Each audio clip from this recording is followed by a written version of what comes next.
Seja bem-vindo, está no ar o Espelho Urbano. E você confere no programa de hoje. Pontos de ônibus em Campinas, uma realidade bem distante da ideal.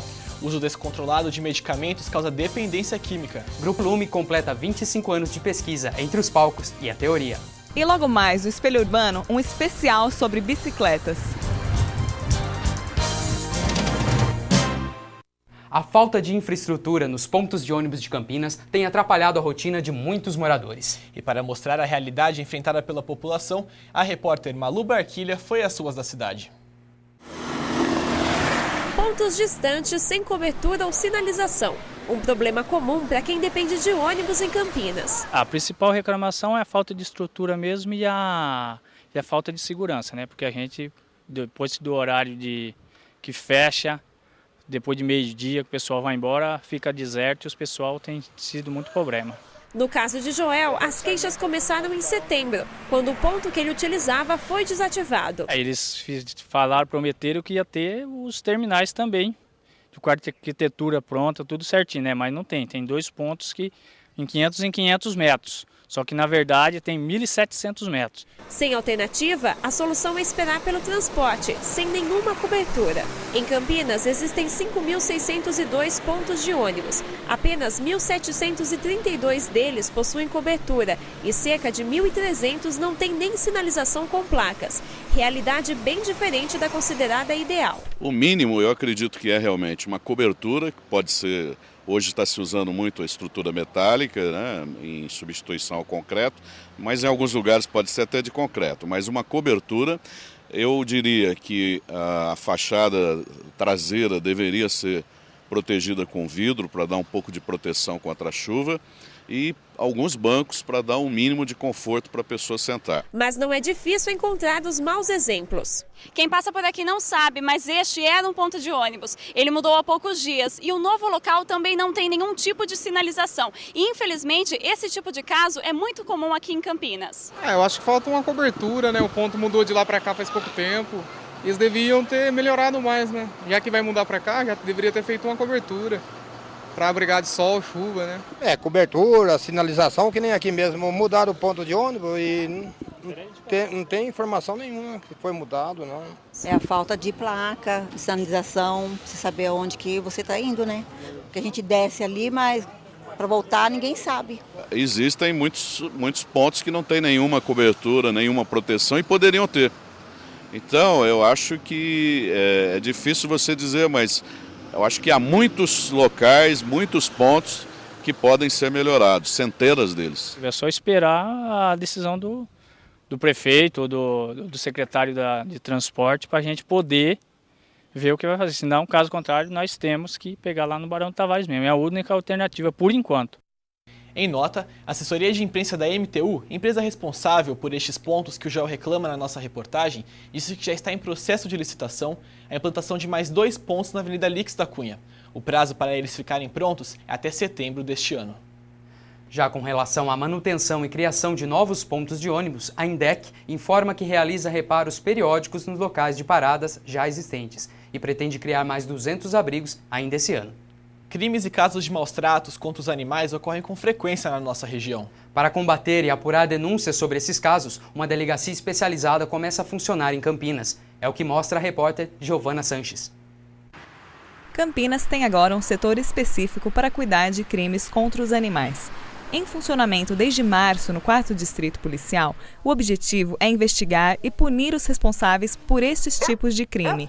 Esse novo setor ele vai centralizar todas as ocorrências de crimes contra animais, maus tratos contra animais que ocorrem na cidade de Campinas. Podem ser registrados diretamente durante o expediente aqui no 4º Distrito, onde o setor vai funcionar.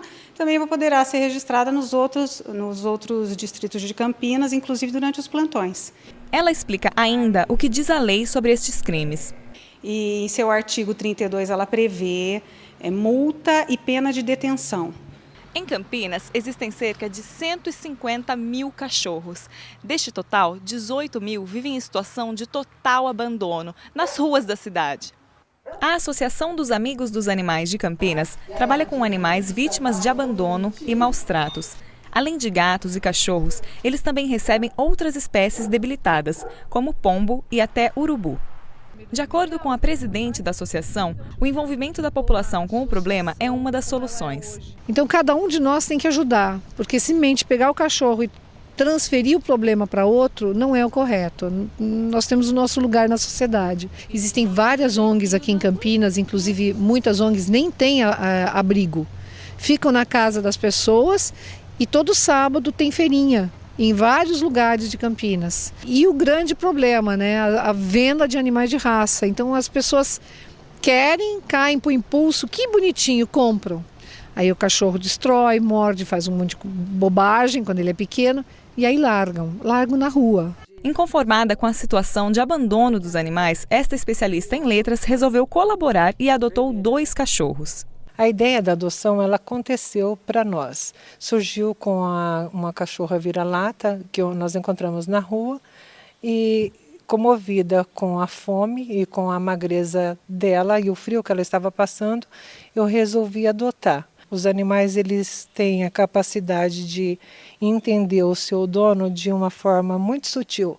Se você está nervoso, ele entende. Se você está ansioso, ele entende. Se você está feliz, ele também entende.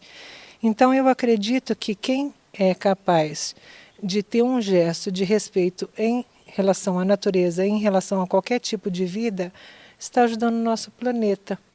No próximo bloco, o X da Questão traz para você uma discussão sobre o uso exagerado de remédios. E ainda hoje, o Grupo Lume completa 25 anos de atividades. Não saia daí!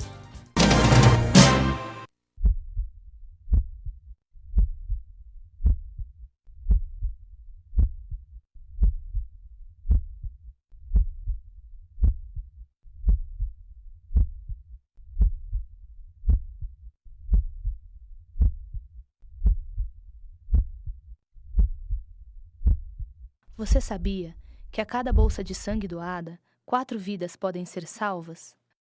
Doe sangue, doe vida. Muitas pessoas ainda pensam que somente drogas como cocaína, cigarros e bebidas alcoólicas causam dependência química, mas remédios tomados em excesso também podem acarretar um vício. Por conta da saúde debilitada, essa senhora de 81 anos virou refém dos remédios. São 5 comprimidos por dia. E quando eu tomava, que eu parei faz um mês, aquele para o cérebro. Aí seria 7 conta de mentirosa. Tomar remédios exige alguns cuidados. A ingestão de medicamentos sem prescrição médica é uma das principais causas de internação do país. Os medicamentos para dor de cabeça e febre são os mais utilizados pelas pessoas e eles também podem causar grandes problemas à saúde. Dipirona, paracetamol, AS são os mais consumidos. Esses medicamentos, eles utilizados de forma incorreta, causam alguns problemas para a população, para o paciente, problemas de fígado, problemas de estômago. Dependendo do medicamento que ele está tomando, sempre tem algum problema para a saúde.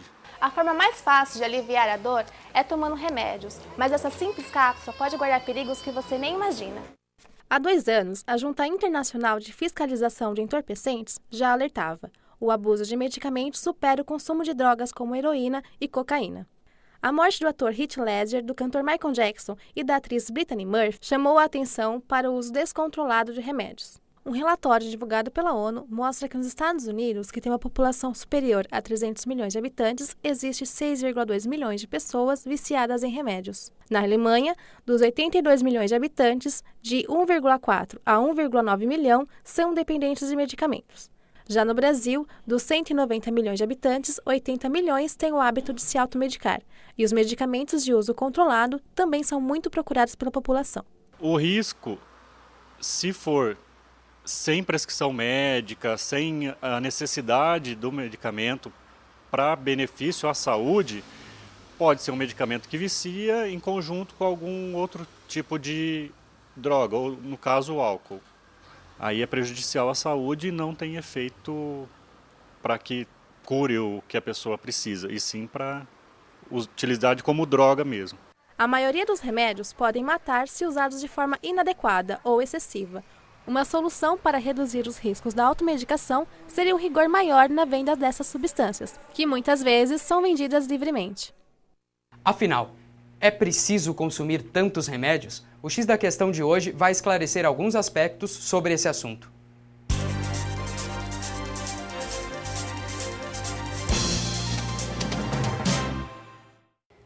sexo, exercícios, remédios e compras. Essas e outras atividades consideradas normais estão se transformando na principal causa da preocupação de pessoas que se consideram viciadas em alguma delas. Especialistas dizem que estamos vivendo uma nova era. O que tradicionalmente se chama de vício ganhou mais destaque e passou a despertar o interesse de terapeutas, da sociedade e também do governo. Um exemplo disso é um relatório divulgado pela ONU que mostra que existem mais viciados em medicamentos do que em drogas como cocaína e êxtase. Para falar sobre o assunto, está aqui comigo a psicóloga Ana Paula Prenholato. Olá, Ana Paula. Olá. Primeiramente, o que leva uma pessoa ao vício? Bom, inicialmente o uso da medicação inadequada, né? Os remédios, eles vieram para ajudar as pessoas nos tratamentos, no alívio da dor, né? Nas suas necessidades com doença. E a grande questão é que a medicação muitas vezes ela é inadequada e os dois fatores que influenciam muito para o vício dessa medicação são tantos fatores psicológicos, porque você toma a medicação, acontece o alívio, quer dizer, cria a ideia na pessoa de que só tomando aquela medicação ela vai estar se sentindo bem. E também o fator biológico, que é o corpo, depois de um certo tempo, acostuma com aquela medicação. E quando você tira, a pessoa acaba sofrendo consequências, tendo reações, né? Então, por isso, o uso inadequado da medicação, ele vicia sim, é uma doença, né, que pode levar à hipocondria, né? E as pessoas hipocondríacas, elas são muito ligadas à medicação, a buscar, a procurar. E isso é um problema sim, porque traz muitas consequências, né? Então, qual a consequência a curto e longo prazo desse uso inadequado de medicamentos para a saúde da pessoa? Bom, inicialmente, além da dependência química, né, nós temos consequências físicas e psicológicas. Por exemplo, pessoas que só dormem com tranquilizantes, né? Então, assim, as pessoas ficam viciadas. E com isso, podem desenvolver gastrite, podem desenvolver uma série de outras doenças, até mesmo na questão assim, de simples analgésicos, também podem dar problemas de úlcera, né? Então, trazem muitas consequências, tanto a curto quanto a longo prazo. Nossa equipe foi até o Jardim São Bento, em Campinas, para pesquisar o uso indevido de medicamentos. O senhor possui uma farmácia particular na sua casa? Tenho alguma coisinha lá. E quais são os remédios que o senhor tem? Principalmente aspirina, né, que é o que tem, sal de fruta, esses remédios para o mal-estar rápido, né?